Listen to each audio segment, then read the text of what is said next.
Hello students, আশা করছি তোমরা সকলেই ভালো আছো। তোমরা যারা ক্লাস 6 এ পড়ো, তোমাদের দ্বিতীয় ইউনিট টেস্টের একটি সম্পূর্ণ সাজেশন ভিডিও নিয়ে চলে এসেছি ভূগোল বিষয়ের উপরে। এর আগের ভিডিওগুলোতে সেট 1, সেট 2 এবং সেট 3 দেওয়া হয়েছে, যেখানে তোমাদের 2 মার্কসের, 3 মার্কসের এবং 1 মার্কসের সমস্ত প্রশ্ন ছিল। আজকে তোমাদের কিছু প্রশ্ন দেবো 3 মার্কসের। তোমরা যারা নতুন, তোমরা অবশ্যই চ্যানেলটি সাবস্ক্রাইব করে নিও, এবং তোমরা যারা আগের ভিডিওগুলো দেখোনি, তোমরা অবশ্যই দেখো, ঠিক আছে? আজকে তোমাদের সেট 4 দেবো। এটা দেখো, তোমাদের সেট 2 হবে না, এটা তোমাদের সেট 4 হবে। এটা তোমাদের সেট 4 হবে, ঠিক আছে? দেখে নাও, এটা সেট 2 হবে না, সেট 4 হবে, সেট 4, বুঝেছো? তোমাদের সেট 4 এর প্রথম প্রশ্ন কি আছে দেখে নাও। আবহাওয়া জলবায়ুর মধ্যে পার্থক্য, এটা মোস্ট ইম্পর্টেন্ট প্রশ্ন, এবার পরীক্ষায় মোস্ট ইম্পর্টেন্ট প্রশ্ন, এটা তোমরা কিন্তু দেখে নেবে, ঠিক আছে? এখান থেকেই এইটা শিওর 100% তোমাদের পরীক্ষায় এটা আসবে। দেখে নিও পরের প্রশ্ন, মেরিডিয়ান কি। আমি প্রশ্নগুলো বলে দিচ্ছি, উত্তরগুলো বলছি না, তোমরা শুধু খাতা নোট করে মুখস্থ করে নিও, ভিডিওটি পজ করে উত্তরগুলো খাতা নোট করে মুখস্থ করে নিও, বুঝেছো?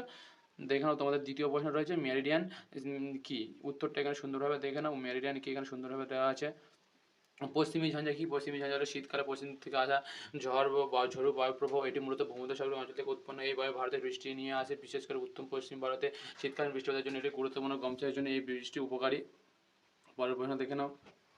বৃষ্টির ছায়া অঞ্চল কাকে বলে? কোনো পর্বতের এক পাশে বৃষ্টির অপর পাশ শুকনো থাকে, এই শুকনো বৃষ্টি ছায়া অঞ্চল বলে। পর্বত বৃষ্টিবাহী মেঘকে আটকে দেয়, ফলে উপর পাশে বৃষ্টি হয় না, এই অঞ্চল সাধারণত শুষ্ক অনুর্বর হয়। পরের প্রশ্ন, প্যানজিয়া এবং প্যানাথালাসা কি।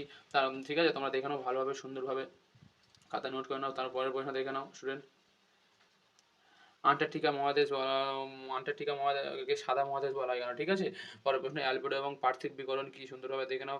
আন্টার্কটিকায় এত ঠান্ডা কেন, দ্বিতীয় প্রশ্নের উত্তর এখানে দেওয়া আছে, সুন্দরভাবে তোমরা মুখস্থ করে নিও, খাতায় নোট করে, আমি আর বলছি না। পরের প্রশ্ন দেখে নাও তোমরা স্টুডেন্ট। মৌসুমী বায়ুর বৈশিষ্ট্য লেখো। তারপরে প্রশ্ন, লু ও আঁধি সম্পর্কে সংক্ষেপে লেখো এবং ভারতে মৌসুমী বায়ুর প্রভাব লেখো। তিনটে প্রশ্নের উত্তর সুন্দরভাবে দেওয়া আছে, তোমরা খাতায় শুধু নোট করে মুখস্থ করে নিয়ে, বুঝেছো? দেখে নাও এখানে। তারপরের প্রশ্ন দেখে নাও স্টুডেন্ট। অরণ্য সংরক্ষণের প্রয়োজনীয়তা লেখো। অরণ্য সংরক্ষণের প্রয়োজন এখানে সুন্দরভাবে দেওয়া আছে, দেখে নাও।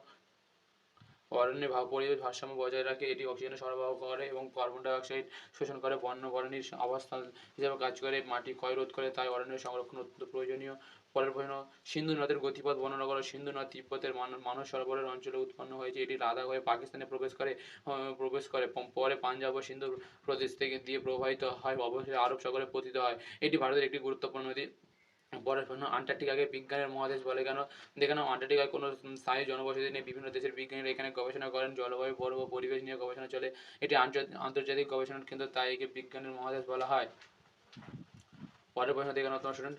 আন্টার্কটিকা মহাদেশে ভারতের অভিযান সম্পর্কে আলোচনা করো এবং তারপরের প্রশ্ন, সমাক্ষ রেখা কাকে বলে, এর বৈশিষ্ট্য লেখে। এখানে সুন্দরভাবে দুটো প্রশ্নের উত্তর দেওয়া আছে। তোমরা যারা নতুন বলছি, তোমরা অবশ্যই কিন্তু চ্যানেলটি সাবস্ক্রাইব করে নিও, আর যারা আগের ভিডিওগুলো দেখোনি তোমরা অবশ্যই দেখে নিও। ওখান থেকে 100% কমন আসবে, তোমাদের পরীক্ষার উপরে থেকে কোনো প্রশ্ন আসবে না। ওই সব প্রশ্ন বিভিন্ন স্কুলের প্রিভিয়াস ইয়ারের প্রশ্নপত্র অ্যানালাইজ করে তৈরি করা হয়, ঠিক আছে? তাই তোমরা অবশ্যই দেখে নিও। দেখো শুনে, আজকে তোমাদের এই 16টা প্রশ্ন দিলাম।